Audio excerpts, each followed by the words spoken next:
আসসালামু আলাইকুম। আশা করি আল্লাহর রহমতে আপনারা সবাই ভালো আছেন। স্পোকেন ইংলিশের নতুন একটা ভিডিওতে আপনাকে স্বাগতম জানাচ্ছি। আজকে মূলত আমি এমন কিছু সেন্টেন্সের স্ট্রাকচার নিয়ে আলোচনা করব যে স্ট্রাকচারগুলো ব্যবহার করে আপনি অসংখ্য বাক্য তৈরি করতে পারবেন আর কি। আপনি যদি ইংলিশে ফ্লুয়েন্টলি কথা বলতে চান তাহলে আপনাকে অবশ্যই কিছু স্ট্রাকচার মুখস্থ থাকতে হবে, যে স্ট্রাকচারগুলো ব্যবহার করে আপনি আপনার মনের ভাবটা প্রকাশ করতে পারবেন। আমি টোটাল 100টা স্ট্রাকচার নিয়ে ভিডিও বানাবো। আজকের ভিডিওতে আমি টোটাল 10টা স্ট্রাকচার দেখাবো সামনে ইনশাল্লাহ, আর বাকি 90 স্ট্রাকচারটা আমি দেখানোর চেষ্টা করবো। এবং আই হোপ আপনি যদি 100টা স্ট্রাকচার শেষ করেন আপনি ইংলিশে ফ্লুয়েন্ট হতে পারবেন আর কি। আজকের লেকচারে কী কী থাকছে আমরা সেটা একটু দেখে নিই। আজকে আমরা শুডের ব্যবহার দেখব, লেটের ব্যবহার দেখব, can not, but, have to, has to, if, use to, suppose to, as far as, do you mind, how about, এই স্ট্রাকচারগুলো ব্যবহার করে আজকে আমরা বাক্য তৈরি করব। Before starting the video, I want to introduce myself. I am Shahabul Mubin Jisan. I am a content creator. Without wasting your valuable time, let's have the video started. প্রথমে আমরা সুরের ব্যবহারটা দেখি। সুরের বাংলা হচ্ছে উচিত। আমরা বলি না বাস্তব জীবনে আমার কিছু করা উচিত, আমার কিছু শেখা উচিত, আমার বড়দের শ্রদ্ধা করা উচিত, আমার কম্পিউটার শেখা উচিত, আমার পড়াশোনা করা উচিত। এই ধরনের বাক্যগুলো আমরা শুড ব্যবহার করে করতে পারি। আই শুড লার্ন কম্পিউটার, আমার কম্পিউটার শেখা উচিত। She should learn spoken English, তার ইংরেজিতে কথা বলা শেখা উচিত। We should never waste time, আমাদের কখনো সময় নষ্ট করা উচিত না। We should respect our teachers, আমাদের উচিত আমাদের টিচারকে শ্রদ্ধা করা। We should respect our parents, আমাদের উচিত আমাদের পিতামাতাকে সম্মান করা। এই যে উচিত, আমাদের করা উচিত, কোনো কিছু শেখা উচিত, এগুলোর ক্ষেত্রে আমরা শুড ব্যবহার করি। এখানে এই স্ট্রাকচারে আপনাকে একটা জিনিস খেয়াল রাখতে হবে, শুডের পরে আপনি যে ভার্বটা ব্যবহার করবেন সেটা হবে প্রেজেন্ট ফর্ম। আমরা শুডের পরে সবসময় ভার্বের প্রেজেন্ট ফর্ম অর্থাৎ V1টা ব্যবহার করি। জাস্ট এই স্ট্রাকচারে এই জিনিসটা আপনাকে বুঝতে হবে। শুডের পরে হবে V1। পরে স্ট্রাকচারটা দেখি। এরপর আমরা লেট মানে কোনো কিছু অনুমতি বোঝাবে। আমরা বলি না যে আমাকে এটা করতে অনুমতি দাও, বাইরে যাওয়ার অনুমতি দাও, আমাকে বিদেশ যাওয়ার অনুমতি দাও, আমাকে কম্পিউটার শেখার অনুমতি দাও। এই যে অনুমতি দিতে আপনি লেটটা ব্যবহার করতে পারবেন। লেট মি ডু ইট, আমাকে এটা করতে অনুমতি দাও। লেট মি চেক ইট, আমাকে এটা চেক করতে অনুমতি দাও। I will not let my children use mobile phones before they are 18. আমি আমার সন্তানদের 18 বছর হওয়ার আগে মোবাইল ব্যবহার করার অনুমতি দেব না। লেট মি গো, আমাকে যেতে দাও। লেট হার লার্ন কম্পিউটার, তাকে কম্পিউটার শিখতে দাও।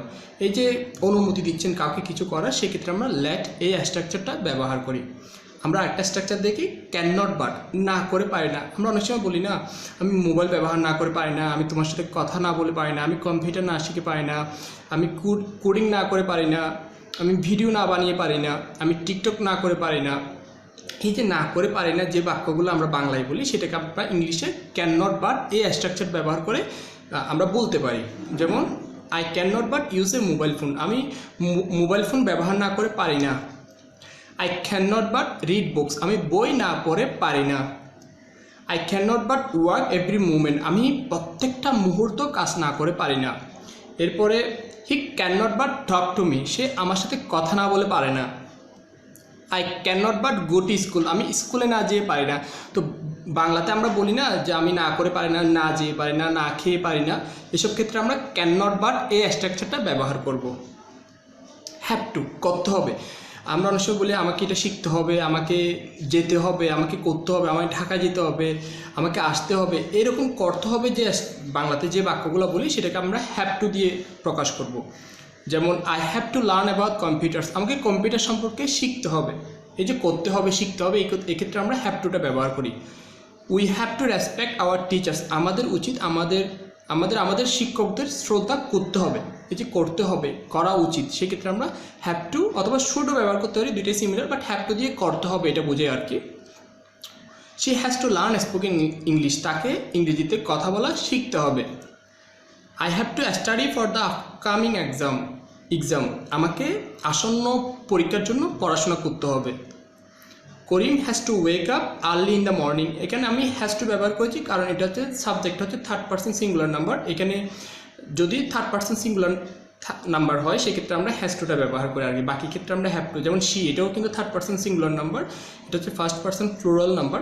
তো যে ক্ষেত্রে থার্ড পারসন সিঙ্গুলার নাম্বার থাকবে সেখানে আমরা হ্যাজ ব্যবহার করি, আর নর্মালি আমরা হ্যাভ ব্যবহার করি।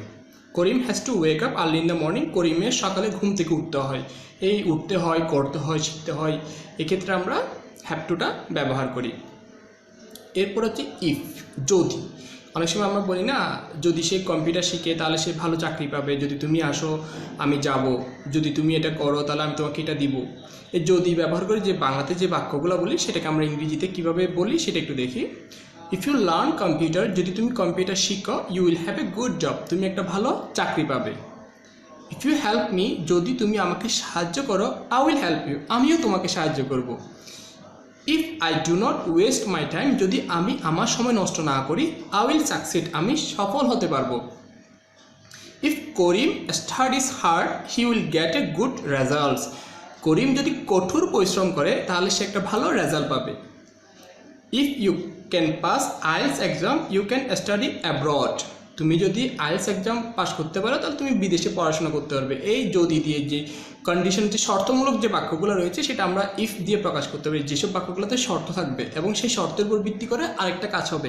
যদি তুমি আসো আমি যাব, যদি তুমি খাও তাহলে তোমাকে এটা দিব, যদি তুমি সময় নষ্ট না করো তাহলে তুমি সফল হতে পারবে, যদি কম্পিউটার শিখো তাহলে তুমি একটা ভালো চাকরি পাবে। যদি দিয়ে যে বাক্যগুলো আমরা বাংলাতে বলি সেটাকে আমরা ইংলিশে ইফ স্ট্রাকচার ব্যবহার করে বলতে পারবো। এখানে একটা জিনিস আপনাকে বুঝতে হবে, ইফ দিয়ে যে বাক্যটা আপনি বলবেন যদি সেটা প্রেজেন্ট ফর্মে হয়, প্রথম এখানে দুইটা বাক্য কনজাংশন ব্যবহার করে আমি দুইটা বাক্য ব্যবহার করেছি, তাহলে ইফ এই প্রথম বাক্য যদি প্রেজেন্ট ফর্মে হয় পরের বাক্যটা ফিউচার ফর্মে হবে, মানে ফিউচার টেন্সে হবে আর কি। এটা যদি প্রেজেন্ট টেন্সে হয় পরেরটা ফিউচার টেন্সে হবে, এটা প্রেজেন্ট টেন্সে, এটা ফিউচার টেন্সে, এটা প্রেজেন্ট টেন্সে, এটা ফিউচার টেন্সে। এই স্ট্রাকচারে এই জিনিসটা আপনাকে একটু বুঝতে হবে। এরপর আমরা ইউজ টু, এটা নিয়ে কথা বলবো। ইউজ টু মানে অতীতের অভ্যাস। আমার একটা অতীতের অভ্যাস ছিল, বর্তমানে নেই, সেক্ষেত্রে আমরা ইউজ টু এই স্ট্রাকচারটা ব্যবহার করি। যেমন অনেকে হয়তো আমি আগে সিগারেট পান করতাম বা সিগারেট টানতাম, এরকম অভ্যাস থাকে না, আগে ছিল বাট এখন নাই। অথবা আমি আগে চাইতাম যে একজন রাইটার হব, আমার আগে একটা লেখক হওয়ার ইচ্ছা ছিল বাট বর্তমানে আমার লেখক হওয়ার ইচ্ছা নেই, বা আমি আগে সময় নষ্ট করতাম এখন করি না, এখন সিরিয়াস হয়ে গেছি জীবনের প্রতি। এক্ষেত্রে আমরা ইউজ টুটা ব্যবহার করি আগের একটা অভ্যাস বোঝানোর জন্য। যেমন আমি আগে কঠোর পরিশ্রম করতাম রাত পর্যন্ত আর কি, রাতে আমি পড়াশোনা করতাম, এখন করি না, আমি এখন রাতের বেলা পড়াশোনা করি না, দিনের বেলা করি বা ভোরে করি। তো আগে যে রাতের বেলা পড়াশোনা করতাম এটা হচ্ছে আমার অতীতের অভ্যাস, সেটার জন্য আমরা ইউজ টু এই স্ট্রাকচারটা ব্যবহার করব। I use to waste time, আমি আগে সময় নষ্ট করতাম, মানে এটা আমার আগের অভ্যাস, কিন্তু বর্তমানে আমি কিন্তু সময় নষ্ট করি না, আমি সিরিয়াস হয়ে গিয়েছি, এটা বোঝানোর জন্য I use to waste time. Karim use to study till 2 AM, করিম রাত 2টা পর্যন্ত পড়াশোনা করতো, তার একটা আগের অভ্যাস ছিল, বর্তমানে সে কিন্তু 2টা পর্যন্ত পড়ে না। ইউজ টু মানে অতীতের অভ্যাসগুলো বোঝাবে। I use to want to be an engineer, আমার আগে ইচ্ছা ছিল ইঞ্জিনিয়ার হওয়ার, আমার আগের একটা ইচ্ছা ছিল ইঞ্জিনিয়ার হওয়ার, বাট আমার বর্তমানে ইঞ্জিনিয়ার হওয়ার কোনো ইচ্ছা নাই। হি ইউজ টু স্মোক, সে আগে সিগারেট টানতো, পান করতো, যেটা বলেন, সে আগে স্মোক করতো বাট এখন তার স্মোকিংয়ের কোনো অভ্যাস নাই। Tania use to have long hair, তানিয়ার আগে লম্বা লম্বা চুল ছিল বাট এখন তার লম্বা চুল নাই, এখন সে শর্ট চুল রাখে। তো তানিয়ার আগে কী ছিল, লম্বা চুল ছিল। এই যে আগের কোনো কিছু থাকা, কোনো অভ্যাস বোঝানোর ক্ষেত্রে আমরা ইউজ টু এই স্ট্রাকচারটা ব্যবহার করতে পারি। সাপোজ টু মানে করার কথা ছিল, হওয়ার কথা ছিল। আমরা বাংলাতে কি বলি, তোমার সাথে আমার দেখা করার কথা ছিল, আমার ইংরেজি শেখার কথা ছিল, আমার কম্পিউটার শেখার কথা ছিল, আমার আইএলস এক্সাম দেওয়ার কথা ছিল, আমার ঢাকা যাওয়ার কথা ছিল। এইরকম বাক্যগুলোকে আপনি যদি ইংরেজিতে বলতে চান কীভাবে বলবেন, সাপোজ টু ব্যবহার করে আপনাকে বলতে হবে। I was suppose to learn English, আমার ইংরেজি শেখার কথা ছিল but I could not manage my time, আমি আমার সময়টা ম্যানেজ করতে পারিনি, আমি সময় পাইনি। আমার ইংরেজি শেখার কথা ছিল কিন্তু আমি সময় পাইনি। You was suppose to call me this morning, তোমার আজকে সকালে আমাকে কল দেওয়ার কথা ছিল বাট তুমি কেন কল দাও না, হোয়াই ডিডন্ট ইউ, তুমি কেন দাও নাই।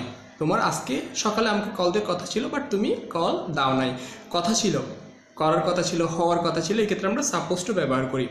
He is suppose two study for his exams but instead he is playing video games, তার পরীক্ষার জন্য পড়াশোনা করার কথা ছিল কিন্তু সে সেটা বাদ দিয়ে ভিডিও গেম খেলতেছে। এই যে কথা ছিল, পরীক্ষার জন্য পড়ার কথা ছিল বাট কিন্তু সে সেটা বাদ দিয়ে কী খেলতেছে, ভিডিও গেম খেলতেছে। It is suppose two rain tomorrow, আগামীকাল বৃষ্টি হওয়ার কথা কিন্তু আমি আশা করছি বৃষ্টি যাতে না হোক। I hope it does not, আগামীকাল বৃষ্টি হওয়ার কথা আমি আশা করছি এটা যাতে না হোক। She was suppose to finish the assignment yesterday but she is still doing it. তার গতকাল অ্যাসাইনমেন্টগুলো শেষ করার কথা ছিল কিন্তু সে এখনও করে যাচ্ছে। অ্যাসাইনমেন্ট শেষ করার কথা ছিল গতকাল, কথা ছিল, করার কথা ছিল, হওয়ার কথা ছিল, ক্ষেত্রে আমরা সাপোজ টু এই স্ট্রাকচারটা ব্যবহার করি। আরেকটা স্ট্রাকচার আমরা দেখব, সেটা হচ্ছে অ্যাজ ফার অ্যাজ হচ্ছে যতদূর সম্ভব। আমরা বাংলাতে কি বলি? যতদূর সম্ভব আমি জানি ছেলেটা ভালো, আমি যতদূর পারি তোমাকে সাহায্য করব। তার হাজব্যান্ড তাকে যতদূর পারে সাহায্য করে, যতদূর পারি চেষ্টা করব, এরকম বলি না আমরা বাংলাতে? যতদূর সম্ভব, অ্যাজ ফার মানে হচ্ছে যতদূর সম্ভব, এটা বোঝানোর জন্য। আমি যদি কিছু উদাহরণ দিই আপনি একদম ক্লিয়ার হয়ে যেতে পারবেন। As far as I can remember, আমি যতদূর মনে করতে পারি, ইউর নেম ইজ করিম, তোমার নাম হচ্ছে করিম। As far as I can see, আমি যতদূর দেখতে পাচ্ছি, it looks like a great day for a picnic. It's a great day for a picnic.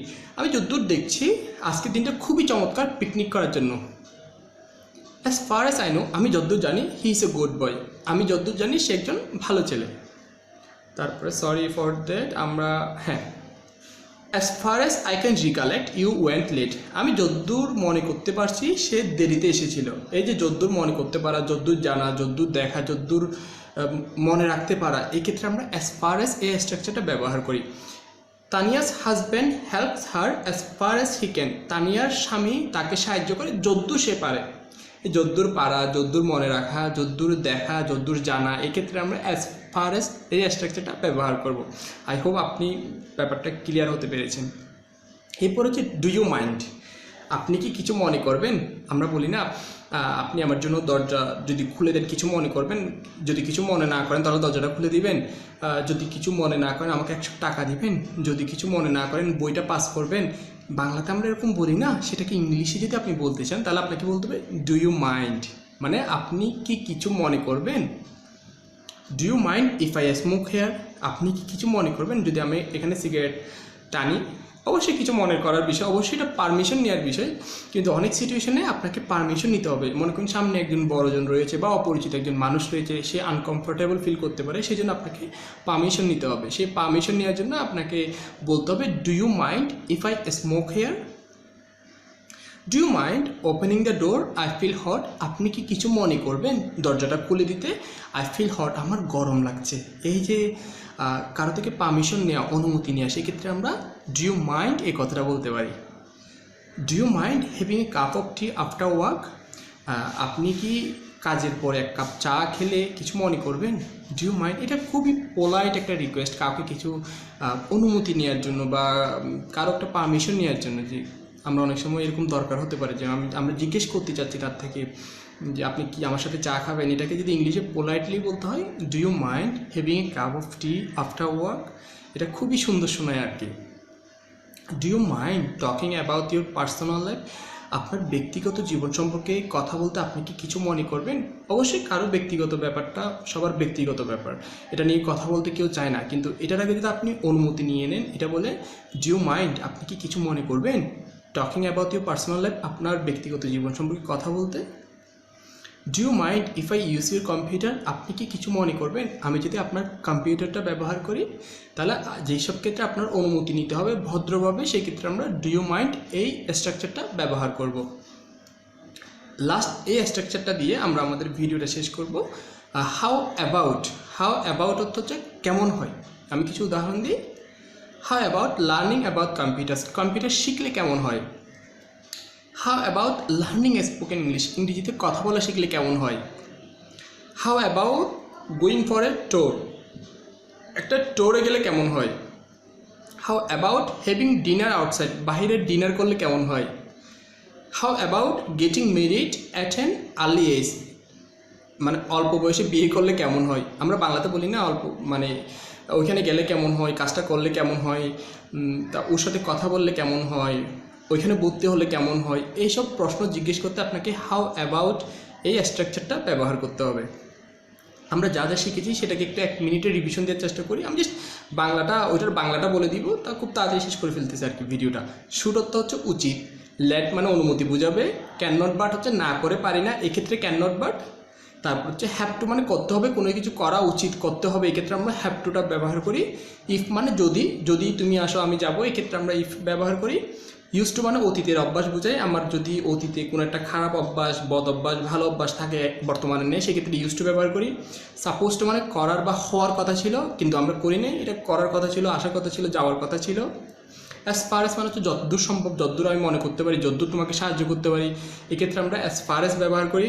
Do you mind আপনি কি কিছু মনে করবেন, এক্ষেত্রে আমরা ডু ইউ মাইন্ড ব্যবহার করি।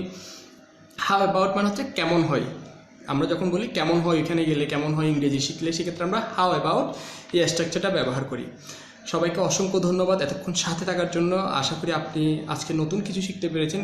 ইনশাল্লাহ সামনে আমি আরও এরকম স্ট্রাকচার নিয়ে আমি আলোচনা করব, যাতে আপনি খুব সহজে ইংরেজি শিখতে পারেন। এই ধরনের ভিডিও আরও পেতে চাইলে আমার চ্যানেলটাকে অবশ্যই সাবস্ক্রাইব করে রাখবেন। ভিডিও সম্পর্কে আপনার কোনো মতামত থাকলে সেটা কমেন্ট বক্সে জানাবেন। আর যদি ভিডিওটা ভালো লাগে তাহলে অবশ্যই একটা লাইক দিবেন। আসসালামু আলাইকুম।